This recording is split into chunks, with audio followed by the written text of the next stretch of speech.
दोस्तों हम फिर से लेकर आ चुके हैं आप लोगों के लिए सुबह की सभी ताज़ा और बड़ी खबरें। एक एक कर आपको सारी खबरों की जानकारी देंगे आज देश दुनिया में क्या कुछ हो रहा है। दरअसल दोस्तों सबसे पहली जो बिग ब्रेकिंग न्यूज़ आ रही, किसान नेता राकेश टिकैत बोले सरकार से बात चल रही है। जी हाँ, अभी सरकार से पूरी तरीके से बात नहीं हुई है। जब तक तीनों कृषि कानून के साथ साथ एमएसपी गारंटी नहीं मिलेगी तब तक आंदोलन जारी। इसके बारे में आपको बताएंगे। वहीं पर दोस्तों अगली बिग ब्रेकिंग में हम आपको बताएंगे विपिन रावत के जी हाँ निधन पर दोस्तों आपको बता दें भावुक हुए राहुल गांधी, बोले आपने देश के लिए काफी कुछ किया।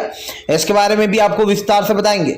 वहीं पर दोस्तों अगली बिग ब्रेकिंग में हम आपको बताएंगे दोस्तों राज्यसभा और संसद में फिर से एक बार हंगामा। जी हां दोस्तों आपको बता दें 12 जो लोगों को निलंबित किया गया उनको लेकर जमकर हंगामा हुआ, जिसके बारे में भी आपको विस्तार से बताएंगे। वहीं पर दोस्तों अगली बिग ब्रेकिंग में हम आपको बताएंगे संजय रावत बोले बिना कांग्रेस के कोई सा भी फ्रंट काम नहीं करेगा, चाहे वो तीसरा फ्रंट हो या चौथा फ्रंट हो। इसके बारे में भी आपको विस्तार से बताएंगे। वहीं पर दोस्तों अगली बिग ब्रेकिंग में हम आपको बताएंगे दोस्तों जी हां दरअसल दोस्तों आपको बता दें तेजस्वी यादव की होने जा रही है फिर से एक बार शादी। जी हां सिमरन संग लेंगे फेरे, इसके बारे में भी आपको विस्तार से बताएंगे। वहीं पर दोस्तों नागालैंड वाली घटना पर महिला का आया जवाब, बोले फिलहाल हम कोई भाग नहीं रहे थे, जबरदस्ती हमें बिना पूछे ताछे हम पर गोली चला दी गई। जी हां फंस गए गृह मंत्री अमित शाह, इसके बारे में भी आपको विस्तार से बताएंगे। वहीं पर दोस्तों अगली बिग ब्रेकिंग में हम आपको बताएंगे दोस्तों विपिन रावत के निधन के ऊपर दोस्तों प्रधानमंत्री ने भी किया ट्वीट, बोले फिलहाल बहुत ही दुखद खबर है ये। जी इसके बारे में भी आपको विस्तार से बताएंगे। वहीं पर दोस्तों अगली बिग ब्रेकिंग में हम आपको बताएंगे दोस्तों जी रक्षा मंत्री राजनाथ आज देंगे जानकारी संसद में कि आखिरकार प्लेन क्रैश कैसे हो गया, इसके बारे में भी आपको विस्तार से बताएंगे। वहीं पर दोस्तों अगली बिग ब्रेकिंग में हम आपको बताएंगे दोस्तों जी योगी आदित्यनाथ का फिर से एक बार विवादित बयान, बोले अगर अब्बा जान की राह पर चलता बबुआ जान तो गोली चलवा देता। इसके बारे में भी दोस्तों आपको विस्तार से बताएंगे। वहीं पर दोस्तों अखिलेश यादव का योगी आदित्यनाथ के ऊपर लाल टोपी पर पलटवार, बोले लाल रंग जो है यहाँ पर लहू का भी होता है, लाल रंग शांति का भी होता है और लाल रंग जो है यहाँ पर बगावत का भी होता है। इसके बारे में भी दोस्तों आपको विस्तार से बताएंगे। वहीं पर दोस्तों प्रियंका गांधी का केंद्र सरकार के ऊपर बड़ा हमला, बोले महिलाओं को किसी की जो है यहाँ पर सब्सिडी या किसी की जो है यहाँ पर उसकी जरूरत नहीं है, महिलाएं खुद सक्षम है, वो अपने आप को ही जो है यहाँ पर सक्षम बनाएंगी। इसके बारे में आपको विस्तार से बताएंगे। वहीं पर दोस्तों अगली बिग ब्रेकिंग में हम आपको बताएंगे दोस्तों जी हाँ ओम प्रकाश राजभर बढ़ के बोले बीजेपी को हार नजदीक नजर आ रही है तो अब इसी तरीके एक बयान देगी। जी हाँ इनकलाब का रंग होता है लाल, इसके बारे में भी आपको विस्तार से बताएंगे। वहीं पर दोस्तों अगली बिग ब्रेकिंग में हम आपको बताएंगे दोस्तों जी हाँ आपको बता दें राहुल गांधी का केंद्र सरकार के ऊपर बड़ा हमला, बोले बेरोजगारी गरीबी और महंगाई लगातार बढ़ती चली जा रही है लेकिन सरकार चुपचाप बैठी है। इसके बारे में भी आपको विस्तार से बताएंगे। तो सारी खबरें दोस्तों एक एक कर देंगे। फिलहाल खैर चलिए बढ़ते हैं सबसे पहली और सबसे बड़ी खबर की ओर। दरअसल दोस्तों आपको बता दें सबसे पहली जो बड़ी खबर निकल कर आ रही, किसान नेता राकेश टिकैत बोले सरकार से कई मुद्दों पर बात हो रही है। आपको बताता चलूं दोस्तों राकेश टिकैत का कहना है कि सरकार कई मुद्दों पर मान रही है, कई मुद्दों पर बात नहीं मान रही है। हालांकि दोस्तों अब किसान फैसला लेने वाले हैं कि यह आंदोलन आगे चलेगा या आंदोलन खत्म होगा। राकेश टिकैत ने कहा कि अभी कुछ भी कहना मुश्किल है, इस आंदोलन की रूपरेखा तय नहीं की जा सकती कि यह आंदोलन लंबा चलेगा या फिर खत्म होगा। राकेश टिकैत ने कहा कि फिलहाल आंदोलन जबरदस्त तरीके से आगे चला जा रहा है और ये आंदोलन की रूपरेखा ही है कि फिलहाल आंदोलन अपने मुद्दों पर चल रहा है। आपको बता दोस्तों किसान नेता राकेश टिकैत ने साफ कहा है कि बीजेपी बार बार कृषि कानून वाले मुद्दे को टालने की कोशिश करती रही लेकिन किसानों ने इस मुद्दे को जोरों शोरों से उठाया। राकेश टिकैत का कहना है कि सरकार जब तक किसानों के ट्रैक्टर नहीं छोड़ देती, जब तक कि एमएसपी पर गारंटी नहीं दे देती तब तक कोई आंदोलन खत्म नहीं होगा। राकेश टिकैत का कहना है कि यह आंदोलन तभी खत्म होगा जब सरकार और किसान के बीच में पूरी बात बन जाएगी और सरकार किसानों की बात मानने को तैयार हो जाएगी। जाहिर सी बात है दोस्तों कि फिलहाल तीनों कृषि कानून को लेकर राकेश टिकैत ने बड़ी बात बोल दी है। अब भाई बड़ी बात बोल दी है तो यह भी साफ है दोस्तों कि फिलहाल बीजेपी ने कई बार ऐसी चीजें की हैं जो उसको नहीं करना चाहिए थी और दोस्तों इसीलिए अब बीजेपी पूरी तरीके से घिरती हुई नजर आ रही है। आपको बता दूं, रॉकेट टिकट के साथ साथ गुरुराम चढ़ूनी ने भी कहा था कि सरकार ने कई किसानों के मुद्दे अभी तक नहीं माने, जैसे कि दोस्तों जितने ट्रैक्टर पकड़े गए हैं, जो किसानों का नुकसान हुआ है, किसानों को अब तक मुआवजा नहीं दिया गया है। सबसे बड़ी बात यह है, जाहिर सी बात है दोस्तों, ये मुद्दे कोई छोटे मोटे मुद्दे नहीं है। जो किसानों के ऊपर कई केस लगा रखे, इन सब मुद्दों पर सरकार से बात होगी। और बात भी दोस्तों इसलिए हो रही है क्योंकि सरकार अच्छे से जानती है कि फिलहाल इस वक्त क्या कुछ चल रहा है। फिलहाल खैर चलिए हम बढ़ते हैं दोस्तों एक और अगली बिग ब्रेकिंग की तरफ। बता दोस्तों अगली जो बड़ी खबर निकल कर आ रही है, दरअसल दोस्तों आपको बता दें 12 सांसद निलंबित वाले मामले में संसद में फिर से एक बार हंगामा, विपक्ष ने जोरदार घेरा। दरअसल दोस्तों आपको बता दें 12 सांसद जो निलंबित किए गए उसको लेकर कल फिर से एक बार हंगामा हो गया, राज्यसभा और लोकसभा दोनों में। राहुल गांधी समेत दोस्तों सभी विपक्ष का एक ही कहना है कि फिलहाल उन 12 के 12 सदस्यों को अंदर लिया जाए जिनको निलंबित किया गया। इधर सरकार अपनी पर अड़ी है और उनका कहना है कि इन 12 लोगों को माफी मांगना होगी तभी वो आ सकते हैं। लेकिन दोस्तों आपको बता दें माफी मांगने को तैयार नहीं है 12 सांसद। और दोस्तों क्यों मांगे? क्योंकि उन लोगों की कोई गलती ही नहीं है। अगर दोस्तों बिना गलती के माफी मांगी जाए तो माफी नहीं होती, आप भी समझते हैं। आज जिस तरीके से बीजेपी एक लगातार दोस्तों एक नफरती एजेंडा चला रही है वो आपके सामने, तो कहीं ना कहीं दोस्तों भारतीय जनता पार्टी एक चीज अच्छे से जानती है उसको क्या करना है, और दोस्तों बीजेपी वो ही कर रही है। हमने कई बार दोस्तों ये देखने की कोशिश की है कि बीजेपी जब भी किसी मुद्दे पर बात करती है तो उसको दबाने की ज्यादा चीज करती है। अब विपक्ष राज्यसभा और लोकसभा में हंगामा कर रहा है। क्यों कर रहा है? क्योंकि आप विपक्ष के सवालों के जवाब नहीं दे रहा है। आज देश में महंगाई बढ़ती जा रही है, बेरोजगारी बढ़ती जा रही है। उस मुद्दे पर अगर किसान बात करता है तो उसमें गलत क्या है? अगर किसानों के मुद्दे पर विपक्ष बात करता है तो उसमें गलत क्या है? दोस्तों सरकार किसी मुद्दे पर बात नहीं करना चाहती, जाहिर सी बात है।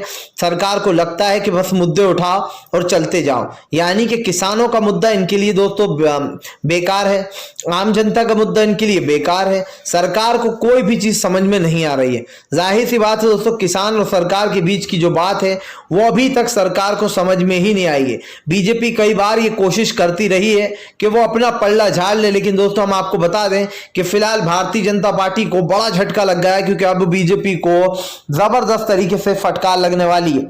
फिलहाल खैर चलिए हम बढ़ते हैं दोस्तों एक और अगली बिग ब्रेकिंग की तरफ। बता दोस्तों अगली जो बड़ी खबर निकल कर आ रही है, दरअसल दोस्तों आपको बता दें संजय रावत ने बोला भाजपा के ऊपर बड़ा हमला, बोले फिलहाल लोकतंत्र की हत्या करने में जुटी बीजेपी। दरअसल दोस्तों संजय रावत ने बीजेपी पर हमला बोल दिया। संजय रावत का कहना है कि फिलहाल बीजेपी एक बात बताए कि ये जो 12 निलंबित सांसद हैं इनको 3 महीने बाद क्यों किया गया निलंबित, 3 महीने बाद इनके ऊपर एक्शन क्यों लिया गया, जबकि ये पहले संसद का मामला था जब दोस्तों पहले संसद लगा था। लेकिन अब साफ सी बात है कि 3 महीने बाद जब शीतकालीन सत्र शुरू हुआ तो उन 12 लोगों को निकाला गया जिन्होंने पिछली बार हंगामा किया था कृषि मुद्दों को लेकर। जाहिर सी बात है दोस्तों सरकार अपने आप को ज्यादा ओवर स्मार्ट समझ रही है और इसी ओवर स्मार्टनेस में कहीं ना कहीं विपक्ष सरकार को घेरने में लग गया। इसीलिए संजय रावत ने भारतीय जनता पार्टी को घेर लिया और उनका कहना है कि फिलहाल लोकतंत्र की हत्या की जा रही है, तानाशाही लगातार बढ़ रही है। फिलहाल खैर चलिए हम बढ़ते हैं दोस्तों एक और अगली बिग ब्रेकिंग की तरफ। बता दोस्तों अगली जो बड़ी खबर निकल कर आ रही है दोस्तों आपको बता दें चीफ विपिन रावत नहीं रहे। विपिन रावत समेत दोस्तों 13 लोगों की मौत हो गई है। दरअसल दोस्तों आपने कल सुना होगा, कल बीती रात जो है यहाँ पर खबर आई कि विपिन रावत अब नहीं रहे और उनके साथ दोस्तों उनकी पत्नी भी थी। बताया जा रहा है कि इसमें दोस्तों 11 अन्य लोग थे, यानी कि टोटल 13 लोगों की मौत हुई है दोस्तों। और आपको बताता चलूं दोस्तों यहाँ पर बताया जा रहा है कि जो हेलीकॉप्टर था वो क्रैश हो गया है जिसमें 13 लोगों की मौत हो गई है। इसी के साथ साथ आपको बता दें जो MI-17 विमान था ये वही विमान है दोस्तों MI-17 जो कि क्रैश हुआ है। बताया जा रहा है तमिलनाडु से उड़ान भर रहा था, तमिलनाडु के इधर से, उसी वक्त जो है यहाँ पर दोस्तों डिसबैलेंस हुआ और जो है यहाँ पर ये विमान जो है वो गिरकर पूरी तरीके से मतलब आप समझ सकते हैं कि इसमें 13 लोगों की हत्या जान चली गई है। तो कहीं ना कहीं आज आपको बता दें संसद में भी इस मुद्दे को उठाया जाएगा और जो है राजनाथ बताएंगे कि कैसे प्लेन क्रैश हो गया और क्या कुछ हो गया। हालांकि दोस्तों आपको बता दें विपिन रावत को सभी लोगों की श्रद्धांजलि मिल रही है। नरेंद्र मोदी ने भी ट्वीट कर लिखा बहुत ही दुर्भाग्यपूर्ण। राहुल गांधी ने कहा कि आपने देश के लिए काफी कुछ करा है। इसको लेकर राहुल गांधी ने भी काफी कुछ लिखा। जाहिर सी बात है दोस्तों हमारे देश के लिए विपिन रावत जैसे लोग काफी जो है यहाँ पर सल्यूट करना चाहिए उनको, क्योंकि उन्होंने हमारे देश के लिए काफी अपना टाइम समर्पित किया है, काफी कुछ किया है दोस्तों। वरना आजकल तो आप देख ही रहे हैं, मोदी सरकार के कहने पर ही सब लोग चलते हैं, गोदीगिरी, गोदी मीडिया। तो कहीं ना कहीं दोस्तों विपिन रावत ने हमारे देश के लिए बहुत कुछ किया है, तो उनको आप भी श्रद्धांजलि दीजिए। और चलिए बढ़ते हैं एक और अगली बिग ब्रेकिंग की तरफ। बता दोस्तों अगली जो बड़ी खबर निकल कर आ रही है, दरअसल दोस्तों आपको बता दें, अखिलेश यादव का योगी आदित्यनाथ के ऊपर बड़ा हमला। बोले ये क्या समझेंगे, लाल टोपी क्या मतलब? लाल टोपी का मतलब होता है हमारी रगों में जो खून बह रहा है वो भी लाल है। लाल रंग प्यार का प्रतीक होता है। अखिलेश ने कहा कि लाल रंग इनकलाब का होता है। जी हाँ, और इनकलाब का मतलब होता है दोस्तों तानाशाह को उखाड़ कर फेंकना। अखिलेश ने कहा कि बीजेपी अपने उल्टे सीधे बयान ही देगी, अब उसको अपनी हार नजदीक नजर आ रही है, इसलिए बीजेपी के ऐसे ही आड़े टेढ़े बयान सुनने को मिलेंगे। अखिलेश ने कहा कि बीजेपी अच्छे से जानती है कि फिलहाल वो क्या कर रही है, लेकिन यहां पर अखिलेश यादव के बयान के बाद दोस्तों बीजेपी वाले में भगदड़ मच गई है। अखिलेश ने कहा कि फिलहाल तैयारी कर लो योगी आदित्यनाथ, उन्हीं सड़कों से वापस जाना है जहां पर मोदी जी ने पैदल दौड़ा दिया था, वही सड़कों को देख लो एक बार फिर से। अखिलेश ने कहा कि बीजेपी वाले लाल टोपी करते रहते, लेकिन इन्हें लाल टोपी का मतलब भी पता है। इनकलाब का मतलब था दोस्तों जिन्होंने देश को आजादी दिलाई, उन्होंने भी कहा था इनकलाब जिंदाबाद और इनकलाब करेंगे। अखिलेश ने कहा कि फिलहाल लाल रंग प्यार का प्रतीक भी होता है और शांति का प्रतीक भी होता है। तो दोस्तों कहीं ना कहीं अखिलेश यादव की बातों में दम है। योगी आदित्यनाथ हो या फिर बीजेपी की पूरी सरकार दोस्तों अखिलेश को घेरने में लग गई है। लेकिन जाहिर सी बात है कि अखिलेश यादव एक ऐसे नेता रहे जिन्होंने बीजेपी को बार बार यह साबित किया है कि उनके आगे बीजेपी कमजोर ही है। और दोस्तों अब की बार तो अखिलेश की ऐसी लहर दिखाई दे रही है, आप देखिए कि बीजेपी को पैसों में अपनी रैलियों में भीड़ जुटाना पड़ रही है। लेकिन अखिलेश यादव दोस्तों एक ऐसे सदस्य हैं जिन्होंने अकेले ही कहीं ना कहीं बीजेपी की पूरी तरीके से बखिया उधेड़ दी है। और बीजेपी की बखिया क्यों उधेड़ दी दोस्तों? क्योंकि यहां पर एक चीज ये साफ हो जाती है कि अगर हम एक चीज पर ध्यान दें तो हमें ये चीज समझ में आती है कि फिलहाल अखिलेश यादव जो है वो एक के बाद एक जबरदस्त जो है यहाँ पर सीन क्रिएट कर रहे हैं दोस्तों। कहीं ना कहीं भाजपा को इससे बड़ा झटका लग रहा है फिलहाल। खैर चलिए हम बढ़ते हैं दोस्तों एक और अगली बिग ब्रेकिंग की तरफ। बता दोस्तों अगली जो बड़ी खबर निकल कर आ रही है, दरअसल दोस्तों आपको बता दें एक बार फिर से जो है यहाँ पर बीएफएस के जवान वाला मामला गरमाया।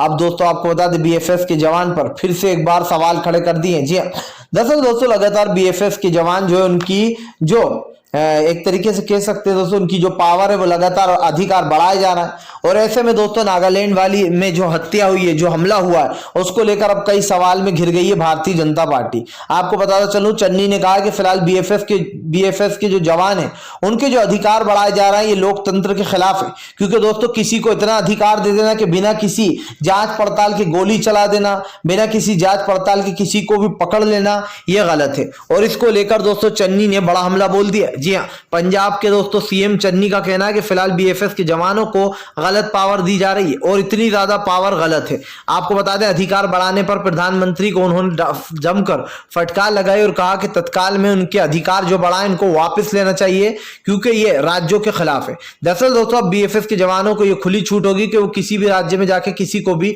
पकड़ सकते हैं। अब आप समझिए। इसी के साथ साथ दोस्तों आपको बता दें जो और अधिकार बढ़ाए गए उसको लेकर ममता बनर्जी ने भी हमला बोला था, टीएमसी ने भी हंगामा किया था और जगह जगह जाकर टीएमसी ने भी प्रदर्शन किया था। जाहिर सी बात है दोस्तों बीजेपी जो इस वक्त कर रही है उसको लेकर आम जनता का गुस्सा लगातार फूटता चला जा रहा है। देश में एक तरीके से किस तरीके का माहौल बनाया जा रहा है ये भी आपके हमारे सामने है फिलहाल। खैर चलिए हम बढ़ते हैं दोस्तों एक और अगली ब्रेकिंग की तरफ। बता दोस्तों अगली जो बड़ी खबर निकल कर आ रही है, दरअसल दोस्तों आपको बता दें नागालैंड वाले मामले में फंसी बीजेपी महिला बोली हमारी कोई आईडी वाईडी चेक नहीं की, डायरेक्ट गोलियां चला दी।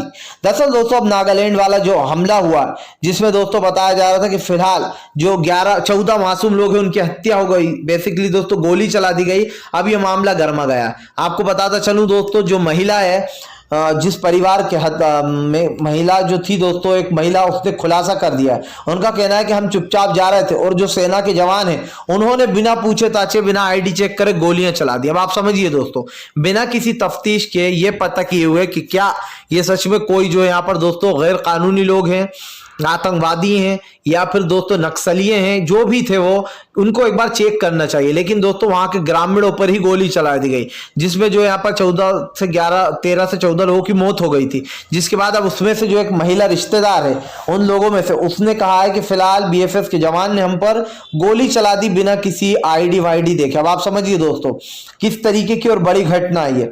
फिलहाल खैर चलिए हम बढ़ते हैं दोस्तों एक और अगली बिग ब्रेकिंग की तरफ। बता दोस्तों अगली जो बड़ी खबर निकल कर आ रही है दोस्तों, आपको बता योगी आदित्यनाथ का फिर से एक बार विवादित बयान विपक्ष ने जमकर घेरा। दरअसल दोस्तों योगी आदित्यनाथ को यह नहीं पता कि किस लहजे में बात करना है और क्या बात करना है, क्योंकि दोस्तों आज जिस तरीके से खराब भाषा का यूज किया जा रहा है उसको लेकर योगी आदित्यनाथ बुरी तरीके से घिर गए। तो कैसे घिर गए दोस्तों हम आपको बताते हैं। दरअसल दोस्तों आपको बता दें अब्बाजान वाले बयान पर योगी की पूरी तरीके से किरकिरी हो गई है। योगी आदित्यनाथ जो है दोस्तों उन्होंने अब्बाजान वाले बयान पर वो घिर गए, और क्यों घिर गए ये भी मैं आपको बता दूं। योगी ने कल विवादित बयान देते हुए कहा कि अच्छा हुआ अब्बाजान की राह पर नहीं चले बबुआ, वरना गोली चलवा देते। अब आप समझिए दोस्तों किस तरीके का विवादित बयान दिया जा रहा है। क्या दोस्तों आपको योगी आदित्यनाथ को कहीं से भी देखकर ये लगता है कि ये एक राज्य के मुख्यमंत्री है? नहीं लगता होगा, क्योंकि दोस्तों एक मुख्यमंत्री की ऐसी सड़क छाप भाषा मैंने पहली बार देखी है। एक मुख्यमंत्री की भाषा दोस्तों काफी अच्छी होती है, और आपको भी पता है कि मुख्यमंत्री को, सीएम को किस सीमाओं में रहना चाहिए और किस सीमा में बोलना चाहिए। लेकिन लगता है दोस्तों बीजेपी वाले ये भूल चुके हैं। जिस तरीके से दोस्तों आपको बता दें ये बयान निकलकर सामने आया है कि फिलहाल अब्बाजान जो है दोस्तों यहाँ पर अगर अब्बाजान की राह पर चलते बबुआ तो गोली चलवा देते। अब कई बीजेपी के ऊपर जो है दोस्तों सवाल खड़े हो गए। कहीं ना कहीं दोस्तों भारतीय जनता पार्टी को बड़ा झटका लगता हुआ नजर आ रहा है, और यही बात है दोस्तों जो बीजेपी लगातार घिरती चली जा रही है। आपको बताता चलूं दोस्तों मोदी सरकार के ऊपर कई बड़े गंभीर आरोप भी लगे हुए हैं। फिलहाल खैर चलिए हम बढ़ते हैं दोस्तों एक और अगली बिग ब्रेकिंग की तरफ। बता दोस्तों अगली जो बड़ी खबर निकल कर आ रही है, प्रियंका गांधी का केंद्र सरकार के ऊपर बड़ा हमला। बोले फिलहाल महिलाओं को आपके दी हुई जो है यहाँ पर सब्सिडी वगैरह नहीं चाहिए, महिलाओं को उनका हक चाहिए और वो अपना हक लेकर रहेंगी। दरअसल दोस्तों आपको बता दें जो यहाँ पर कल प्रियंका गांधी ने केंद्र सरकार पर निशाना साधते हुए कहा कि महिलाओं को आपकी चैरिटी की जरूरत नहीं है। जी है, चैरिटी मतलब दोस्तों आपके दान की जरूरत नहीं है, महिलाएं खुद अपना ध्यान रख सकती हैं, वो खुद अपने आप में सक्षम है। प्रियंका गांधी ने कहा कि फिलहाल अगर महिलाओं को देना ही है तो उनको आरक्षण दीजिए, लेकिन महिलाओं को चैरिटी देना बंद करो। इस तरीके से उन्होंने भाजपा की वाट लगा दी है। प्रियंका ने कहा कि फिलहाल उत्तर प्रदेश के आने वाले चुनाव में हमारा मोटिव ही है कि महिलाओं को ज्यादा से ज्यादा आगे बढ़ाएं। प्रियंका गांधी ने कहा कि केंद्र सरकार अपनी वाड़ियों में मस्त रहे, लेकिन फिलहाल हम भी सरकार को एक बात बता देना चाहते हैं कि फिलहाल हम किसी मुद्दे पर कम नहीं है। जाहिर सी बात है दोस्तों प्रियंका गांधी महिलाओं को मोटिवेट कर रही हैं और वो ये समझाने की कोशिश कर रही हैं कि महिलाएं सबसे ताकतवर है। फिलहाल खैर चलिए हम बढ़ते हैं दोस्तों एक और अगली ब्रेकिंग की तरफ। बता दोस्तों अगली जो बड़ी खबर निकल कर आ रही है, दरअसल दोस्तों आपको बता दें भारतीय जनता पार्टी को एक और बड़ा झटका। संसद में दोस्तों राहुल गांधी ने उखेड़ी बखिया। दरअसल दोस्तों राहुल गांधी का कहना है कि प्रधानमंत्री के राज में न किसान खुश, न बेरोजगार खुश, और ना ही चीन जो है दोस्तों डर रहा है। राहुल गांधी का कहना है कि हर तरफ बेहाली, हर तरफ गरीबी है, हर तरफ जो है यहाँ पर चीन है, और हर तरफ जो है इस मुद्दे को गहराया जा रहा है। राहुल गांधी ने केंद्र सरकार पर बड़ा हमला बोलते हुए कहा है कि फिलहाल चीन वाला मुद्दा लगातार बढ़ता चला जा रहा है। जाहिर सी बात है दोस्तों चीन एक ऐसा मुद्दा बन चुका है जहां पर बीजेपी पूरी तरीके से घिर चुकी है। बार बार दोस्तों बीजेपी एक ही बात बोलती है जिस बात का कोई मतलब ही नहीं होता है। जाहिर सी बात है दोस्तों कि आप बार बार अगर एक ही चीज को दोहराते जाओगे, एक ही चीज पर बात करते जाओगे, तो कहीं ना कहीं बीजेपी पूरी तरीके से घिर चुकी है। और ये जाहिर सी बात है दोस्तों कि बीजेपी अब अपनी चीजों को लेकर बार बार बोल रही है, क्योंकि भाई कई बार ये चीज बोल चुके हैं हम कि भाई जो भी सरकार निशाना साधती है या फिर जो सरकार दोस्तों विपक्ष पर हमले बोलती है उसको लेकर ही जो यहाँ पर राहुल गांधी ने उल्टा सरकार को ही घेर लिया है। और राहुल गांधी ने कहा कि इनकी सरकार है तब भी सवाल हमसे पूछे जाते हैं, मीडिया अपना काम सही से नहीं करती है। राहुल ने कहा कि क्या प्रधानमंत्री देश की जनता को जवाब देंगे कि चीन के मुद्दे का क्या हुआ? नहीं देंगे, क्योंकि दोस्तों सरकार को जवाब देना पसंद नहीं है, सरकार को इल्जाम लगाना पसंद है। फिलहाल खैर चलिए हम बढ़ते हैं दोस्तों एक और अगली बिग ब्रेकिंग की तरफ। बता दोस्तों अगली जो बड़ी खबर निकल कर आ रही है दोस्तों। आपको बता तेजस्वी संग होगी सिमरन की शादी, घर में फिर से बजेगी शहनाई। दरअसल दोस्तों आपको बता दें अब तेजस्वी यादव की बहुत जल्दी शादी होने वाली। आपको बता दोस्तों तेजस्वी यादव ने अपने लिए सिमरन को पसंद किया। बताया जा रहा है अभी 2 साल पहले ही सिमरन ने ईसाई धर्म कबूल लिया था। अब दोस्तों सिमरन के साथ तेजस्वी की जो है शहनाई बज सकती है। इसी के साथ साथ जो यहाँ पर लालू प्रसाद यादव और राबड़ी देवी भी मान गए हैं। और इसी के साथ आपको दोस्तों बता दें कि फिलहाल अब तेजस्वी घोड़ी चढ़ने वाले हैं। हालांकि खबरें ये भी निकल कर आ रही हैं कि आज ही तेजस्वी की शादी हो सकती है। हालांकि ये कंफर्म उनकी सिस्टर ने नहीं किया है दोस्तों, एक ट्वीट कर अब देखना होगा कि फिलहाल क्या कुछ होगा तेजस्वी की शादी में, क्योंकि उनके फैंस तो काफी ज्यादा खुश हैं। फिलहाल दोस्तों अगर आपको वीडियो अच्छा लगा है तो इसको लाइक कीजिए, चैनल पर पहली बार आए तो इसको सब्सक्राइब करिए। चैनल को सब्सक्राइब करने के साथ साथ पास में एक घंटी आएगी यानी कि बेल आइकन, उसको भी दबाएं ताकि मेरे हर वीडियो की अपडेट दोस्तों आपको मिल पाए। और दोस्तों इसी तरीके के जो वीडियोज हैं वो आपको मिलते रहे। हमने आपको पहले भी कहा है कि फिलहाल बीजेपी कई बार जो है दोस्तों